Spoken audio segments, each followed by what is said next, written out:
இப்பொழுது ரிஷப ராசிக்கு எப்படி இருக்க போகுது அப்படிங்கிறத பற்றி பார்க்கலாம். ஸோ உங்கள் ராசிக்கு இந்த வருடத்தோட தொடக்கம் வந்து ஒரு கஷ்டத்தோட தாங்க தொடங்குதுன்னு சொல்லணும். ஏன்னா 2024 கடைசி 4 மாதங்களும் நீங்கள் வந்து ரொம்ப கஷ்டப்பட்டிருப்பீங்க. ஜென்மத்தில் இருந்த குரு வந்து உங்களை வந்து படுத்தி எடுத்திருப்பாரு.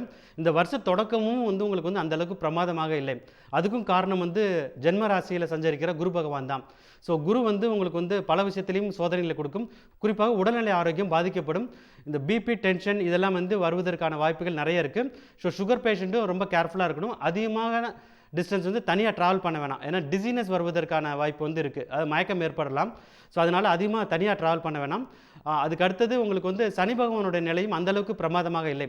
சனி வந்து 10ஆம் வீட்டில் சஞ்சரிக்கிறது நிறைய பிரச்சனைகளை கொடுக்கும். அதாவது உங்களுக்கு வந்து நீங்கள் ஏதாவது வேலைக்கு ட்ரை பண்ணிங்கன்னா நீங்கள் ஒரு 4 இன்டர்வியூ இல்லை 5 இன்டர்வியூ அட்டன் பண்ணுவீங்க. இதோ ஆஃபர் கொடுத்துட்றோம் சார், எல்லாமே கிளியர் பண்ணிட்டீங்கன்னு ஃபஸ்ட்டு சொல்லுவாங்க.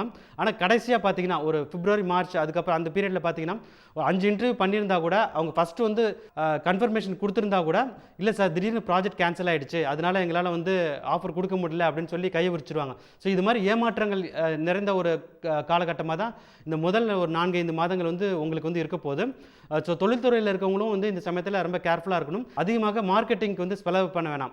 ஏன்னா நீங்கள் என்ன தான் நீங்கள் வந்து ஒரு கேர்ஃபுல்லாக நீங்கள் வந்து ஒரு பிராண்ட் எஸ்டாப்ளிஷ் பண்ணி மார்க்கெட்டிங்காக செலவு பண்ணால் கூட திருப்பி வந்து ஒரு ஜூன் மாதத்துக்கிட்ட வரும்போது அதை வந்து ரீபிராண்டிங் பண்ணக்கூடிய சூழல் ஏற்படலாம். அப்படின்னா நீங்கள் உங்களுடைய இந்த முதல்ல 5 மாதத்தில் நீங்கள் செலவு பண்ண மார்க்கெட்டிங் எக்ஸ்பென்ஸ் ஃபுல்லாக வந்து உங்களுக்கு வந்து வேஸ்ட் ஆகிடும். ஸோ அதனால் பிஸ்னஸ் பண்ணுறவங்க எல்லாரும் அவங்களுடைய ஆப்ரேட்டிங் காஸ்ட் வந்து குறைக்கிறதுக்கு என்ன பண்ணுமோ அதை யோசித்து அது மாதிரி பண்ணுறது வந்து ரொம்ப நல்லது.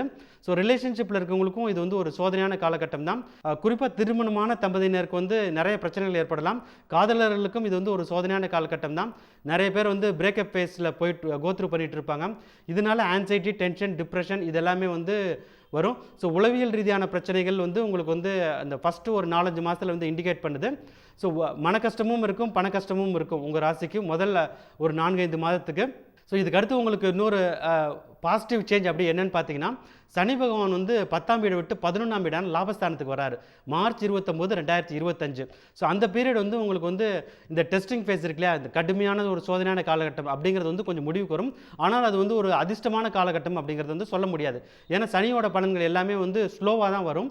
அதனால ஏப்ரல் மாதம் ஆரம்பிக்கும் போது உங்களுக்கு என்னென்னா அந்த ஒரு சிவியர் டெஸ்டிங் ஃபேஸ் இருக்கு இல்லையா, கடுமையான சோதனையான காலகட்டம் அது வந்து முடிஞ்சிடும். ஆனால் அந்த ஏப்ரல், மே வந்து ஒரு ஆவரேஜாக போகும். உங்களுக்கு ராசிக்கு அடுத்து நடக்கக்கூடிய ஒரு முக்கியமான விஷயம் என்னென்னு பார்த்தீங்கன்னா குரு பயிற்சி. இது வந்து மே 15, 2025 ஜென்ம குரு வந்து உங்களுக்கு வந்து விலகுதுங்க. ஏற்கனவே சனி வந்து 11ஆம் வீடான லாபஸ்தானத்தில் இருக்குது. மே 15ஆம் தேதி குரு பகவானும் உங்களுடைய மிகவும் சாதகமான 2ஆம் வீட்டுக்கு வந்துடுறாரு. ஸோ இப்போ பார்த்தீங்கன்னா உங்களுக்கு வந்து குரு பகவானும் நல்ல நிலையில் இருக்குது, சனி பகவானும் நல்ல நிலையில் இருப்பார். ஸோ இது ரெண்டுமே சேரும்போது இந்த ஃபஸ்ட்டு 5 மாதத்தில் நீங்கள் எந்த அளவுக்கெல்லாம் கஷ்டப்பட்டீங்களோ அது எல்லாத்தையும் விட்டு கம்ப்ளீட்டாக வெளியில் வருவதற்கான யோக நிலை வந்து உங்களுக்கு வந்து கண்டிப்பாக ஏற்படும். நீங்கள் வந்து இந்த ஃபஸ்ட்டு ஒரு 3-4 மாதத்தில் நிறைய இன்டர்வியூ அட்டன் பண்ணி அது கிடைக்காம போயிருந்துருக்கலாம். அது லாஸ்ட் மினிட்ல வந்து இல்லை சார் ப்ராஜெக்ட் கேன்சல் ஆயிடுச்சுன்னு சொல்லியிருக்கலாம். அவங்க கூட வந்து இப்போ திருப்பி கூப்பிட்டு வந்து இப்போ சார் நீங்கள் வந்து இப்போ பிப்ரவரி, மார்ச்சில் வந்து நீங்கள் வந்து இன்டர்வியூ அட்டன் பண்ணீங்களா, அந்த ஆஃபர் வந்து உங்களுக்கு கொடுக்குறோம், அக்செப்ட் பண்ணிக்கிறீங்களான்னு கேட்பாங்க. அது மட்டும் இல்லாமல் உங்களுக்கு வந்து மல்டிபிள் ஜாப் ஆஃபர்ஸ் கூட வந்து உங்களுக்கு வந்து ஜூன், ஜூலை, ஆகஸ்ட் மாதத்தில் வந்து உங்களுக்கு வந்து கண்டிப்பாக வரும்னு சொல்லலாம். ஸோ பிஸ்னஸ் பண்ணுறவங்களுக்கு இது வந்து ஒரு பெரிய ஒரு ஃபார்ச்சூன் பேஸ்னே சொல்லலாம். அது அவங்க பிஸ்னஸ் வந்து எக்ஸ்பேண்ட் ஆகணும், இல்லைனா வந்து டேக் ஆஃப் ஆகாமல் ரொம்ப நாளாக வெயிட் பண்ணிட்டு இருக்கேன் அப்படின்னு நினச்சிட்டு இருக்கவங்களுக்கெல்லாம் வந்து இந்த பீரியட் வந்து ரொம்ப ஒரு சூப்பரான காலகட்டம்னு சொல்லலாம். இது மட்டும் இல்லாமல் நீங்கள் வந்து இப்போ வந்து ஒரு ஆல்ரெடி ஒரு ஜாபில் ஒர்க் பண்ணிட்டு இருக்கலாம். உங்களுக்கு வந்து ஒரு மிடில் ஏஜில் இருக்கவங்களுக்கு இது வந்து நல்லா பொருந்தும். நான் வந்து ஆல்ரெடி வந்து ஆஃபீஸில் வந்து நான் வந்து ஒரு 15 வருஷமாக வேலை பார்த்துட்டேன். இப்போ வந்து ஏதாவது புதுசாக ஒரு பிஸ்னஸ் பண்ணணும்னு ட்ரை பண்ணலான்னு இருக்கேன் அப்படிங்கிறவங்களுக்குலாம் இந்த பீரியட் வந்து ரொம்ப ஒரு சூப்பரான காலகட்டம்னு சொல்லலாம்.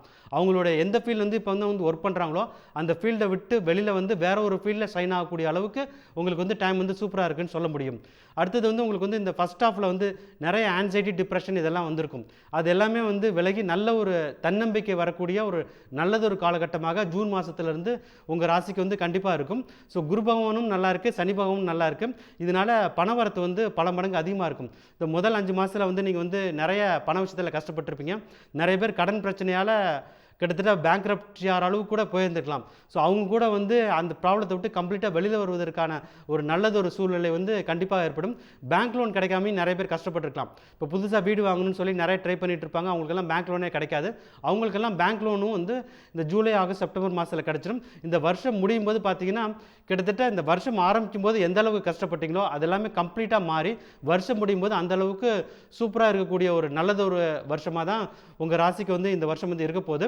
உங்கள் ராசிக்கு வந்து ஒரு நல்லது ஒரு பரிகாரம் என்ன அப்படின்னு பார்த்தீங்கன்னா, மதுரையில் இருக்க மீனாட்சி அம்மனை வழிபட்டு வந்தாலே இந்த முதல் பாதியில் இருக்கக்கூடிய கஷ்டங்கள் குறைந்து இந்த வருஷம் முழுவதுமே சுபிட்சமாக நல்லா இருக்கலாம் நீங்கள் எல்லாருமே.